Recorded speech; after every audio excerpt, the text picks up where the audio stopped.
Well, good morning, my stitchy friends. Welcome to the NeedleBugg. And as most of you know, my name is Karen, and today is August the 3rd. Oh my goodness, how did it get to be August already? So I would like to take this opportunity to welcome all my new subscribers. I'm so glad you found us, and I'm glad you're joining us today. I would like to also say thank you to all the new VIP members who have joined the channel. Thank you ever so much. And of course, to all the subscribers that keep coming back to watch, listen, and just in general have some stitchy time together. Thank you so much for sticking by me and your support and your encouragement and all that good stuff that goes along with it. So thank you all. And I am glad each and every one of you are here today. So with that, I thought, well, it is about time I do a stitch with me. Uh, yeah, haven't done one for a little bit. Yeah, I've tried to stitch on a live stream, and we all know how that goes. Not so much. Doesn't quite happen. We have the live stream, and we have a lot of fun on the live stream, but Karen doesn't stitch so much. So today I thought I would record some stitching, and all of you can either grab your stitching and join me, grab a beverage, pull up a chair, find your favorite stitchy spot, and let's spend a little bit of time together while Karen does some stitching. I'm still working, of course, on Autumn Church by Dominique Davidson. And this is on 22 count, 22 count Hardanger fabric. Let me see if I can pull you a little bit more. Okay, I am, hmm, can't do that or I'll lose my connection. I apologize in advance if we get interrupted or the screen goes off of the iPhone camera because I forgot to tell it not to shut off in a certain amount of time. And I forgot to put it on airplane mode before I did this. Oh, the horrors, the horrors. But what would my stream be without my forgetting something and having some kind of a snafu? That wouldn't be right. It just would be all wrong. You guys would not know how to act if I didn't have some kind of issue. But we'll try the best we can to see if we can get through a video without it without the camera turning off. And if it does, just hang in there with me and I will get it back up in a moment. Hopefully this will be the last time I use my iPhone. As I have a camera coming. Oh, I looked at so many videos, read so many reviews and information and all of that stuff on the internet that till it was all said and done, I probably had myself perfectly confused, which, well, as we know, that is a short trip. But I settled on a mirrorless camera. Now, it's not I did not get the most expensive thing in the world because I just can't do that. But I did get and I didn't go for the cheapest one either because, well, I know how my history with that goes, I end up not being satisfied. So I went with the middle of the road, and we will see how that one works. But hopefully, yeah, that will give me a better picture. I mean, this is what I'm using now is my iPhone, and I mean, this isn't too bad. It just, I don't know, I'm just not real happy, just not real happy with it.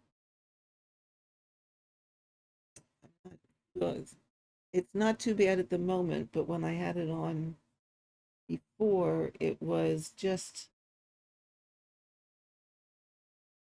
a bit grainy, is the only way I know how to describe it. There was a lot of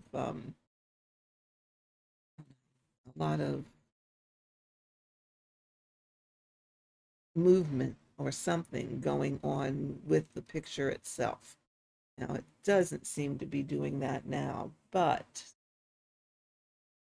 I didn't like it. So that's why I decided to go into a little bit of debt and order a camera.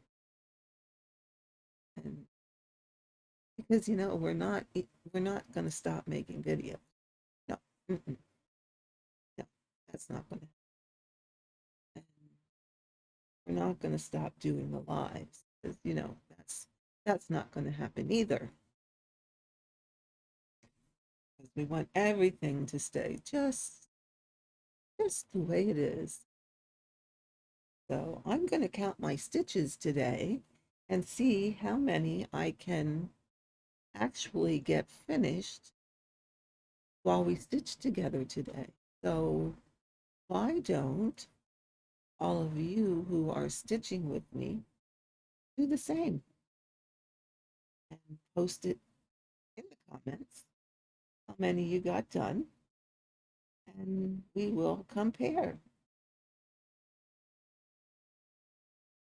That sounds like it'd be fun. I always like to see how many stitches I can stitch within the time that I am sitting down to stitch. And then, you know what, sometimes I can get a lot done, sometimes I don't get so much done. It just varies with. Now today I'm using Pattern Keeper. Just again, I'm still testing out which one I want to stick with on a more permanent basis, Pattern Keeper or Markup RXP. And although I like that Pattern Keeper is one big chart, when I came back to it, I don't know, it just felt, I don't know, not quite right. Something was, I think I liked being able to check all the statistics in it. And some people have said that they felt like it was slower in marking off their chart and things of that sort. I was using it on my iPad as opposed to my Android tablet, my Samsung. And in all honesty, I did not notice any kind of a lagging in getting things marked off. In all honesty, other than the fact that you can only you only see a page at a time, I'm truly thinking I like the perks and markup a little bit better. I hate to say that because I was a diehard pattern keeper girl.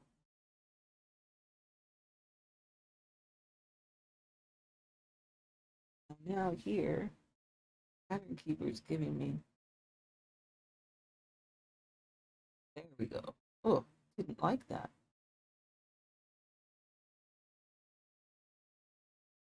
I guess I'm just so used to how I have to tap in markup that I'm having a hard time dealing with pattern keeper. Jeez Louise. So that's kind of my take on that. And I'll give you another progress update. Would you believe? Would you absolutely believe I have been wearing my new glasses for, let me think, today is Wednesday. Friday, it will be a week.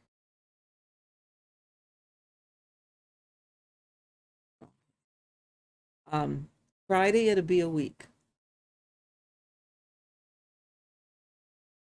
I do not need my cheaters to see this 22 count hard hanger fabric. I can see it. It's fine. And it's comfortable. And I can stitch for quite a length of time. And you might be hearing a bump every now and again, and that's because I have my mic right here.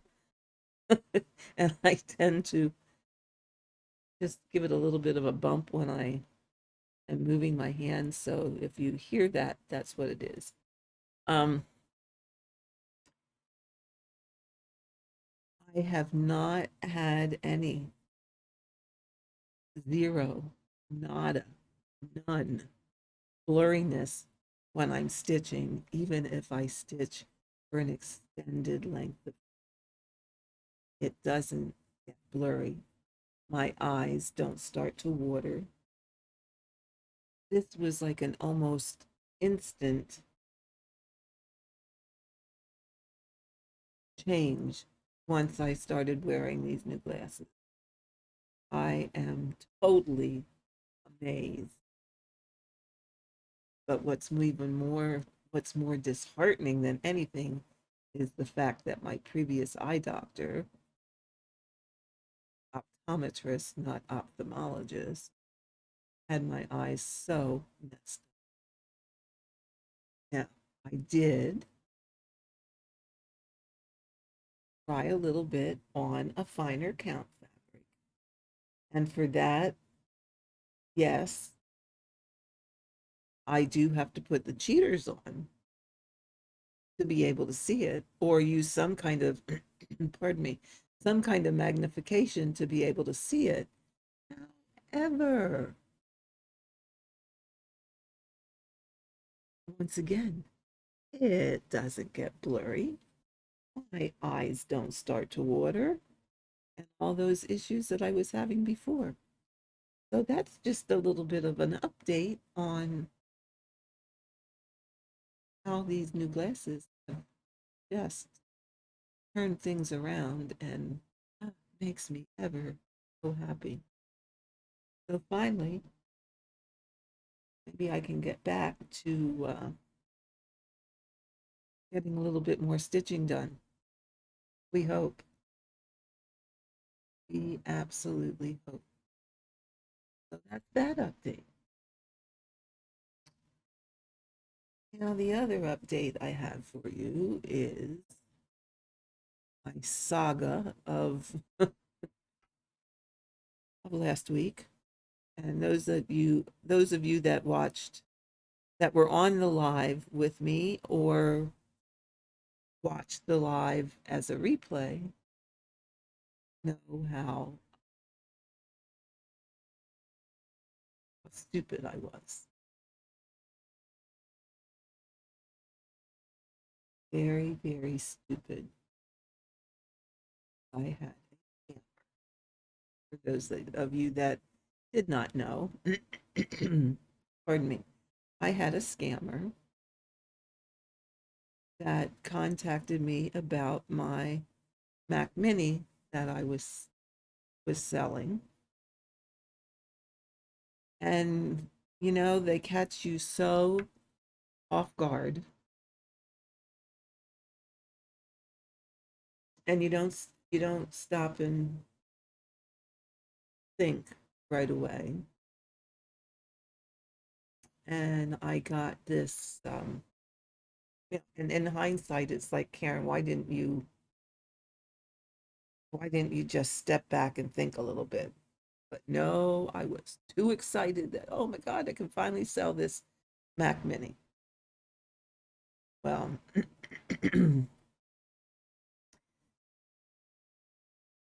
I ended up sending them $300 because I got this email that said I needed to upgrade my PayPal to a business account, and that costs $300, which, in fact, it does. I verified that with PayPal.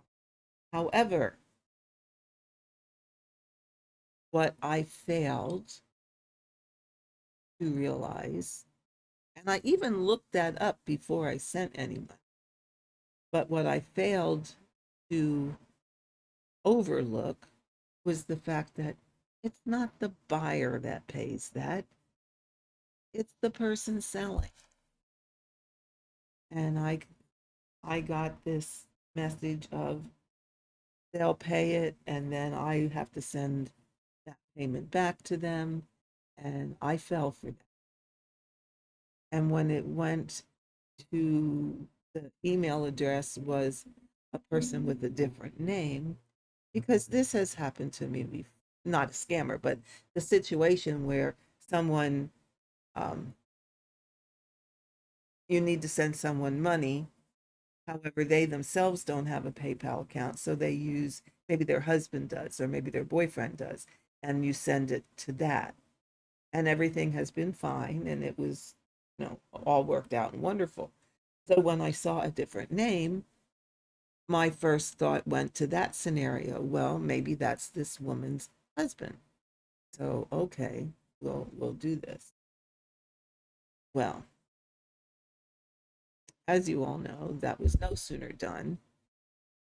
And then the next thing was, we have to send 500. And Karen got smart and said, no, no, no, no, no, no, no, no.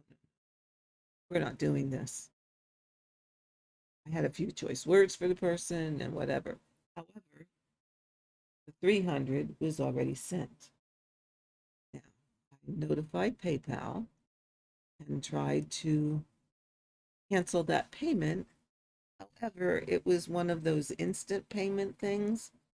So the scammer had already gotten it. So I filed a dispute, and well, that didn't work either. But in the meantime, I called my bank and I stopped.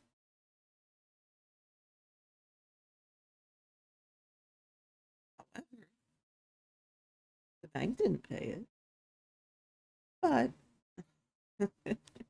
my MasterCard is also on my PayPal account. So I kept watching it and nothing was showing up and it was fine. I thought, oh, okay, gonna be all right. And I also had called MasterCard and told them what had happened. Oh, it'll be okay. We won't get stuck with this. Wrong. PayPal sent it to Master. I had already filed a dispute, so there's not much point in my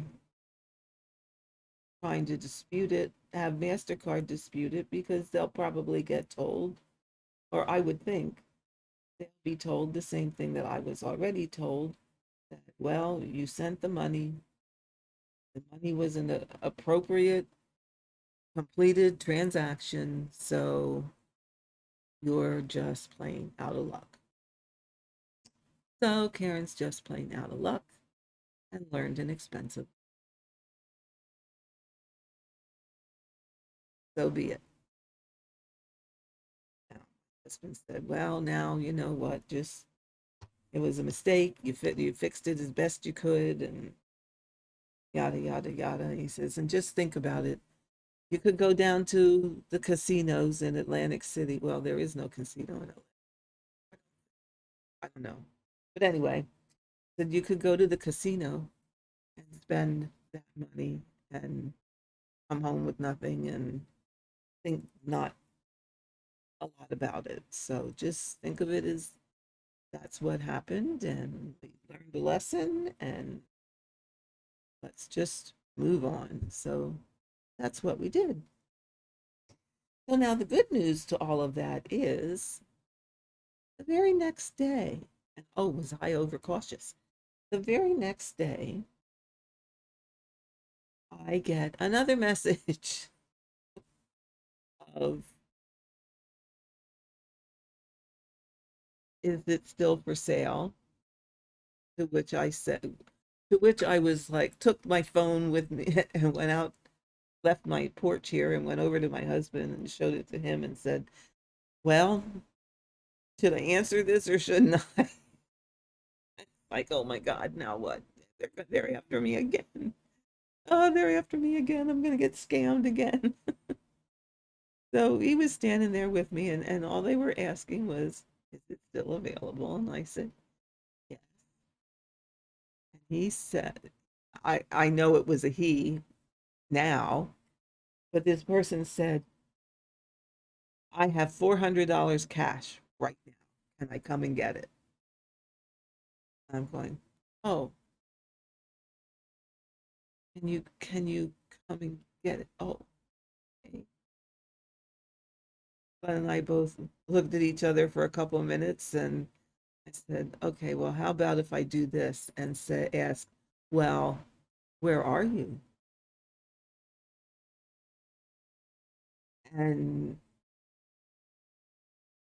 no, he said, "Can I come and get it?" And asked where I was. And I went, "Well, we're not going to get too specific with this." So I said, "Pennsylvania," which we all know I live in Pennsylvania. To which, and I added, "But where are you? You know, if you're going to come and get this, where are you?" To which he responded, "Well, I'm in Eastern Pennsylvania also." I said, "Oh,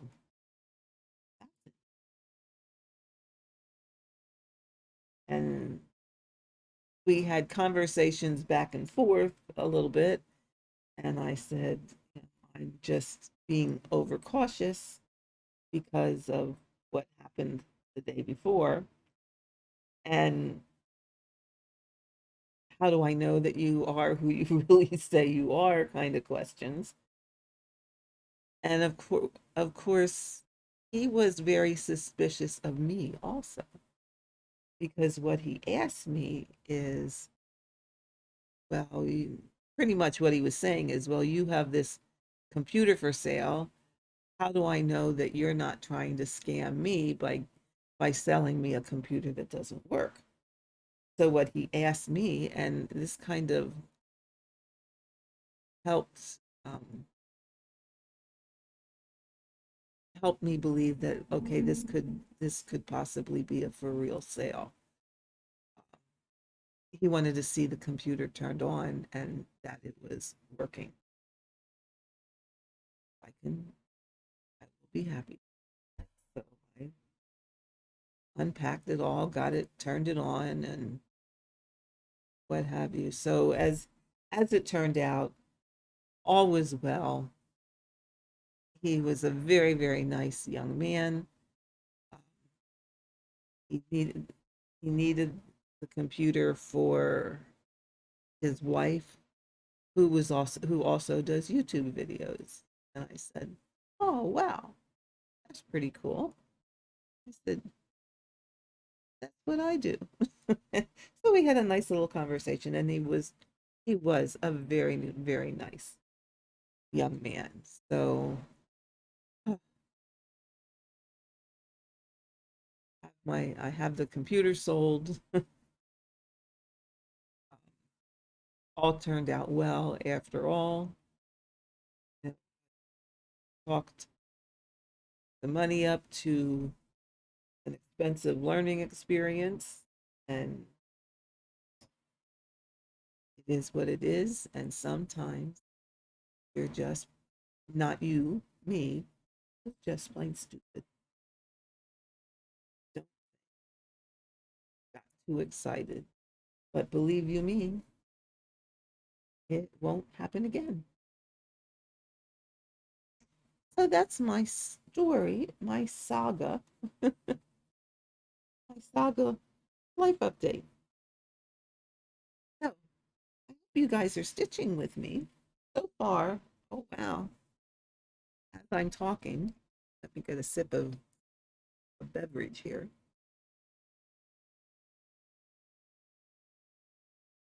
You can hear me slurp. It's hot coffee.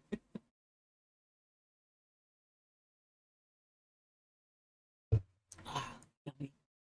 Um, oh, as I'm sitting here yakking at you, I actually got 50 stitches done. Can you believe that? 50. Why, it's a record. I usually don't get I usually don't get this many. When I do a live, I'm usually lucky to get 10. Hopefully, I will not have to use that magic word or not so magic word of the frog. Hopefully, that will be the case that everything is good here.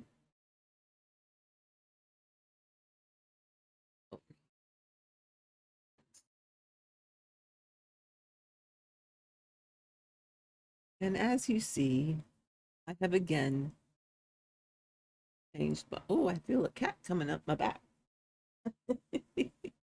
He says, "Mom, will you please pay attention to me?" Um, I've changed my mind again, and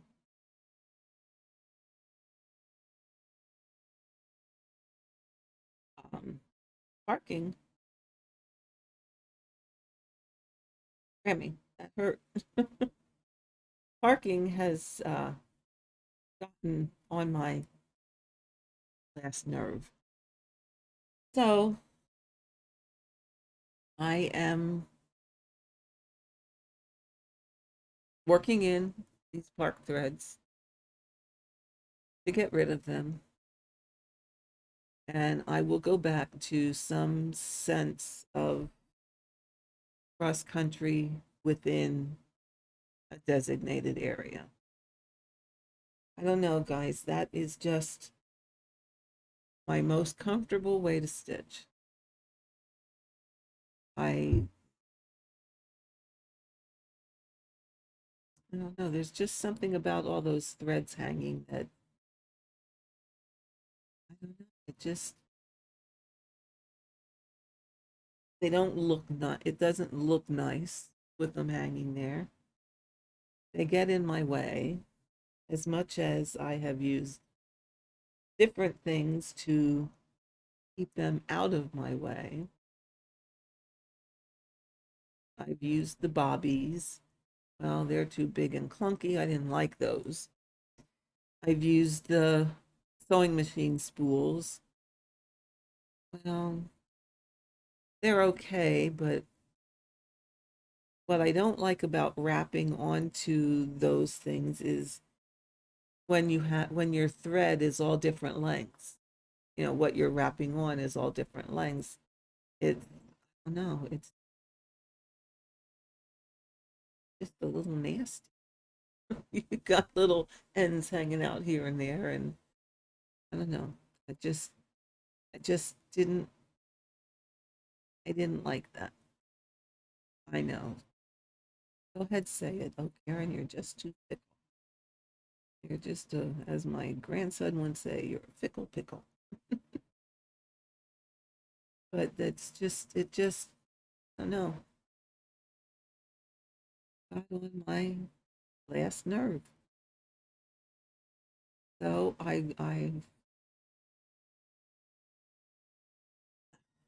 don't know why I keep going back to parking. I think I have given it every benefit of the doubt that one can possibly give something. And why I keep trying, I just don't know because every time I do try, I do it for a very short time. And I mean very. And then I end up having to work all those threads back in because I'm not happy. We know, we know stitching is all about what makes you happy. So,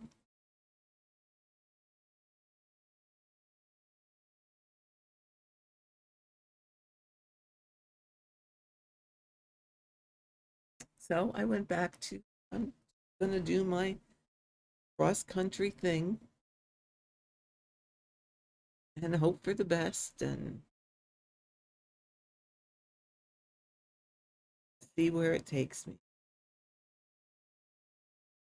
Yes, my back will not be the neatest back in the world. Yes, I'm not always coming up in an empty hole, and that's uh, what I preached. What I preached a lot of is coming up in an empty hole because it keeps your stitches neater. But, you know, we've discussed this before, so I'm not going to go into it all again. But since I use these ballpoint needles,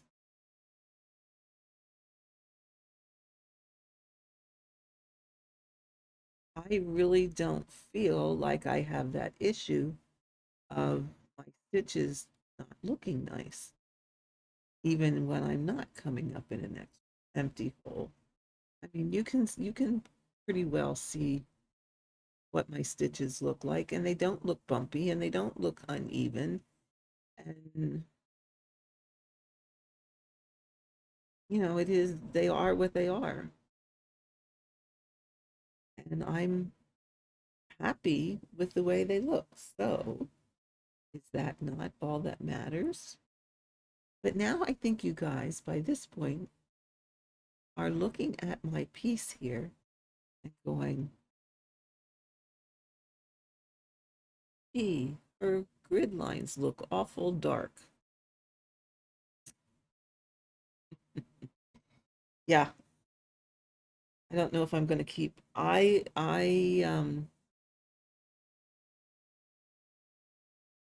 decided. Normally, I use my Bohin pencil, and I personally recommend that. And I still do recommend that. I think as far as putting the grid on and having it come out when you're all finished and not show through, that is your best option, in my opinion. Only my opinion. But I hear so many people talking about the fricks. I never say it.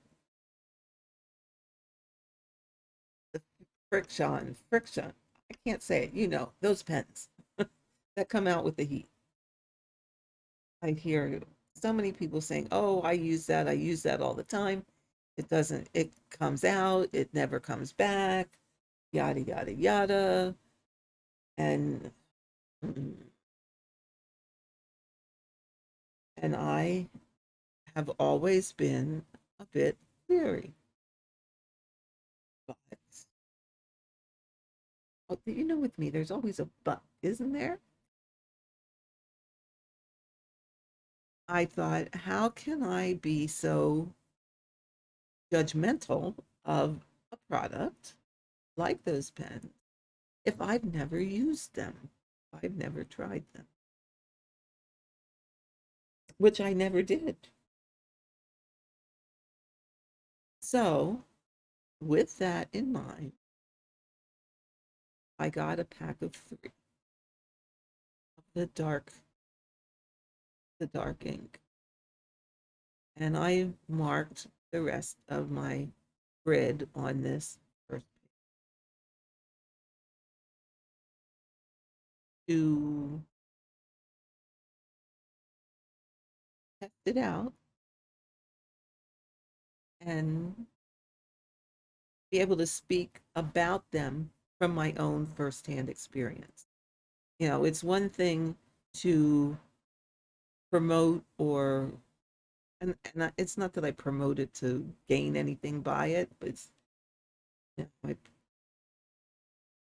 kind of like review it to say, yeah, I think it's good, it will work for me, or didn't like that so much.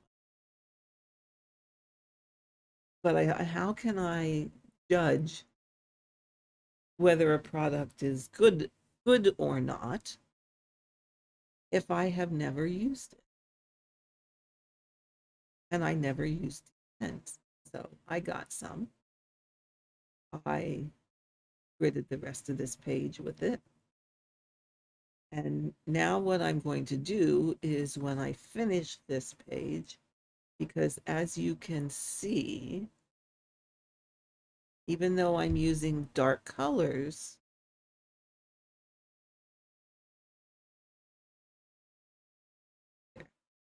up here, you can see my marks. You can see my pen lines. I mean, I'm 999% sure that's not column lines because that was all feathered. So I know that I did not stitch straight lines at the end of everyone, but those are the pen lines. So when this page is finished, of course, I'm going to mark with my green marker over here and down below so that I don't have to do all the recounting. At least get the lines started as to where they go. But then I am going to iron these out and see what happens. And I have the whole rest of the project to watch this to see if they come back. Now, I don't know if any of you, I'm sure, I'm sure some of you watch uh, Ilanka. Oh gosh, what is Stitch Ilanka? Um, she just had a terrible time with these pens.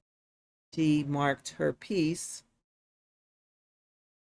with with the pens, uh, had it framed, was hanging on the wall. Well, no, I'm not sure if she had it framed or if she framed it herself, but that doesn't really matter. But it was hanging on the wall, and she looked at it and one day, and there were the pen lines. You could see them. You could see all the lines. They were very dark, or dark enough that they stood out. Mhm. Heartbroken. I'm sure she's heartbroken. I know she's heartbroken. So she ironed it. She washed it several times, and they have faded, but those lines are still there. Now, here's the question I pose to all of you, if any of you know, because we all know that a heaven and earth design takes years normally. Finish. Takes years.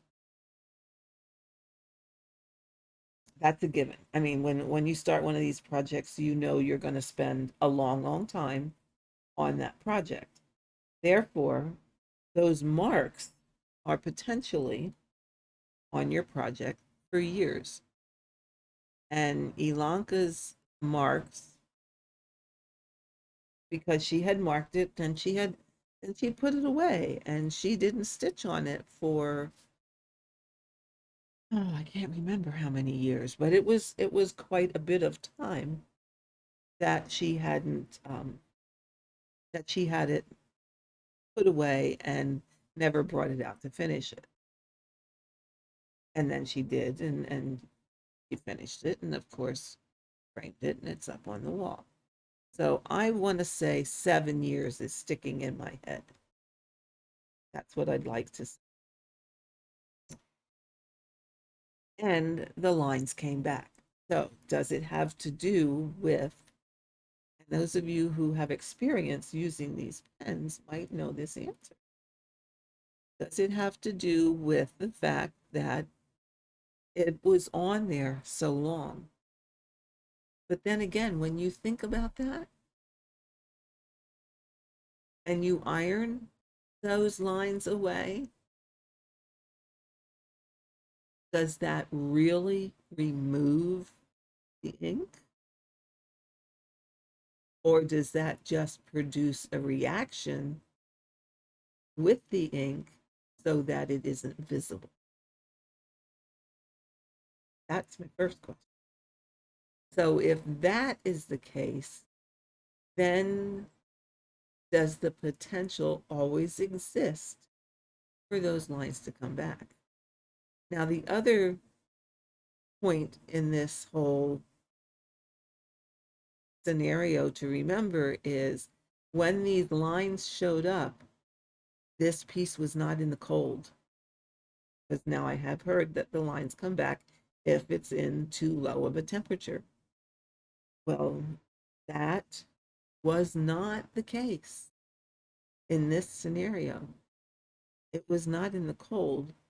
It was during the time when that country was having a heat wave like we are. So that kind of blows out of the water the concept of, oh, the lines come back if the temperature gets too cold. So it's quite interesting. I would really be interested in what you folks have to say about that or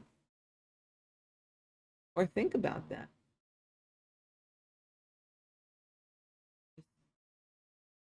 On here, I got a mark. Got a mark. Got myself a little cornfused. Oh, there that means over here.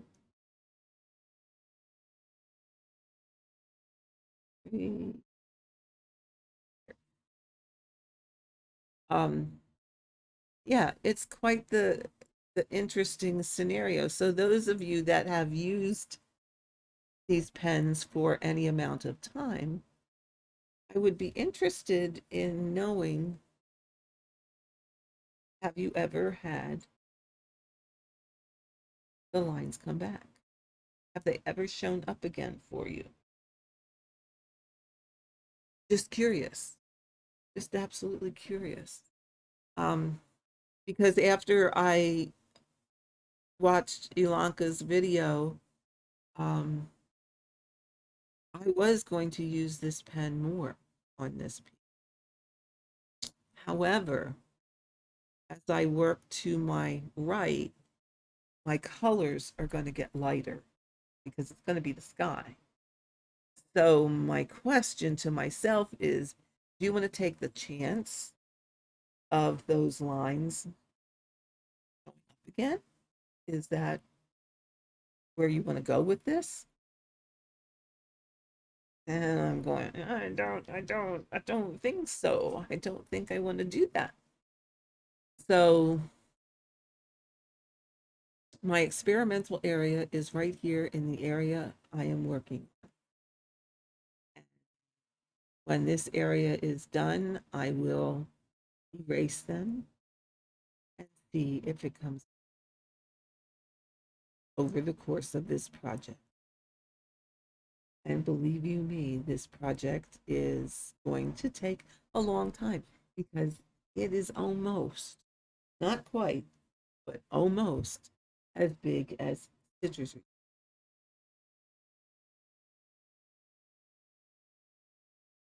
Citrus retreat was 468 plus thousand. This one is 346 500.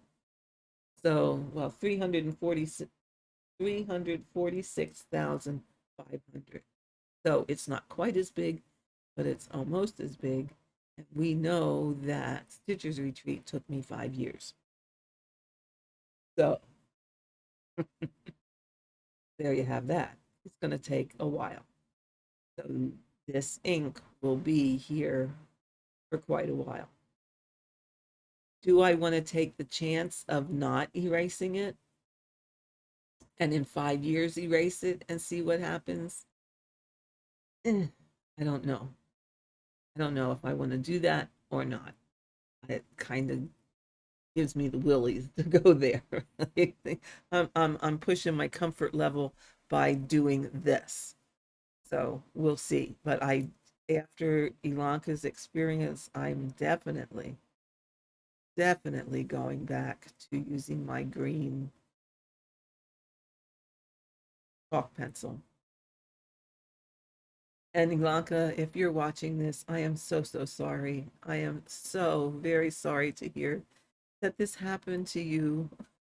And I totally wish I had some suggestions for you for how to get rid of those lines, but I just, I just don't know what to tell you. But I feel your pain. Oh, yeah, I feel for you. I really do.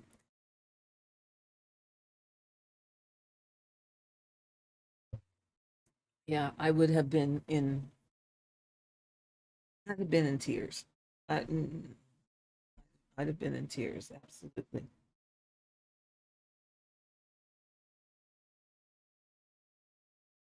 That, yeah, this is the only thing about stitching this way is, well, to be honest, I really don't so much terribly care what the back looks like, as long as there's not any big ugly knots. There we go. So let's see. We're not quite at an hour yet.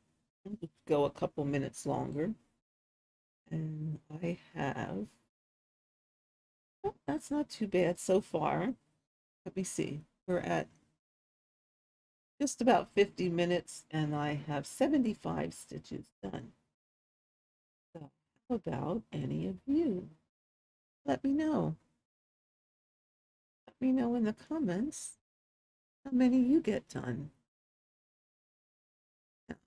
Sometimes well, if I would stitch at my normal rate and not be talking, I would probably get more done. Sometimes split here. Sometimes I have trouble stitching and talking at the same time. Oh, what can I say? Well, I can't do two things at once anymore. I don't know if I'm a multitasker anymore. Probably not. Probably not. I think those days are gone. But let's see. Let's see. Oh, I know what else. Someone asked me. Did I? I can't remember if I answered this in the live. But one of the questions that came up is starting and ending your threads with these ballpoint needles. And I will say that starting isn't so bad because you can do that little away thread and stitch over it. Ending, however, if you want to turn your work over and end it under existing stitches, it is a bit of a challenge to do with the ballpoint. In fact, it's quite a bit of a challenge to do because when you're stitching on the lower counts, like the 20, the 22, the 25, the 28, you really don't have a lot of thread to get underneath. And sometimes it's hard enough, even with just a regular tapestry needle, to get underneath those threads. At least that's been my experience. So, what I do is like you see over here, I just bring it down and either, you know, park it and cut these short so that if I was parking, I would know that these are not working threads, these are ending threads. So you can do that. Or you can do what you just saw me do is leave a bit of a tail and just do a tacking stitch to hold it so that then you don't even have this hanging and stitch over, as you're working down the line, just be stitching over the tail. So that is another, that's what I usually do is just, oops, wrong spot. Hold on. I just, go a little bit away from the last stitch, do a tacking stitch, and I will eventually stitch over that thread. And I've not had any trouble at all doing it that way. So that's another option. Those are the two options that I use. I either do this where I go a length away, come up through the fabric, go back down and up, and then cut the tail short, or I just go a little bit away, do a tacking stitch, then I don't have anything showing on the front, and the tacking stitch really is just like half of a pin stitch, and you don't see that showing through, and you don't have to worry about, oh, what color is it, a dark color, and I'm going to stitch a light color there because it's really just the half of the stitch, so it doesn't really show through any of your threads. And then I just do that, and eventually it all gets stitched over.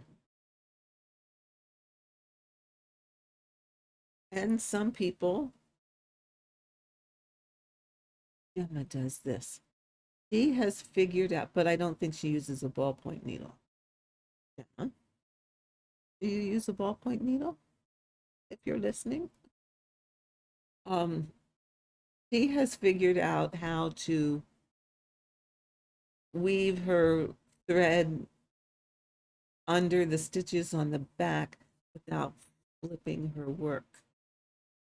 I have not tried it, and B, I don't know if I could do it. I guess it just takes a certain feel from what I'm gathering. Uh, I have not figured out how to do that yet. But then again, I use the ballpoint needle, and for me, it's just as easy to just do that little tacking stitch. Sorry, I keep pausing because I'm looking at my chart to kind of see where I need to go next. As I get a little lax about marking things off No, I what I should do is do 2 or 3 stitches, mark it off, and then I would be not confused. Then again, that's such a short trip. I don't even asked, asked my husband this morning. "Oh, now what day is it?" Tell you when you're retired, all your days run together. They just plain run together. And every day you lose, it's very easy to lose track of time.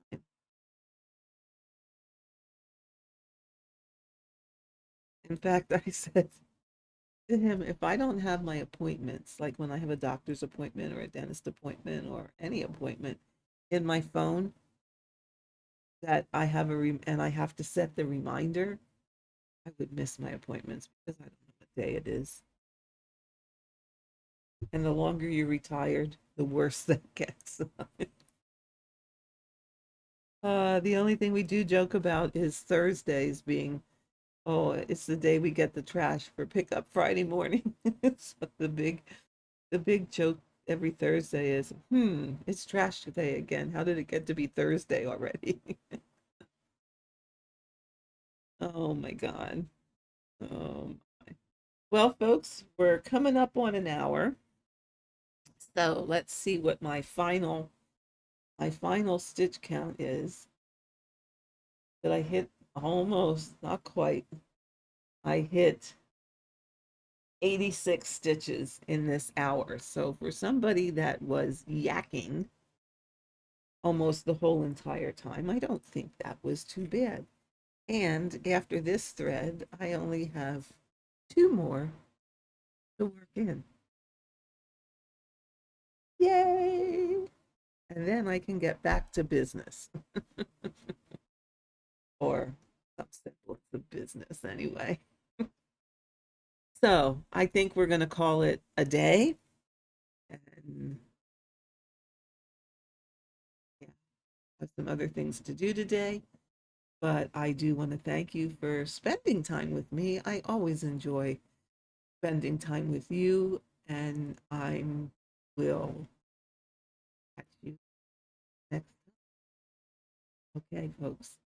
Just remember, don't forget, you know the drill. No rules in cross stitch except the ones you make for yourself. Have a great week, and I will see you next time.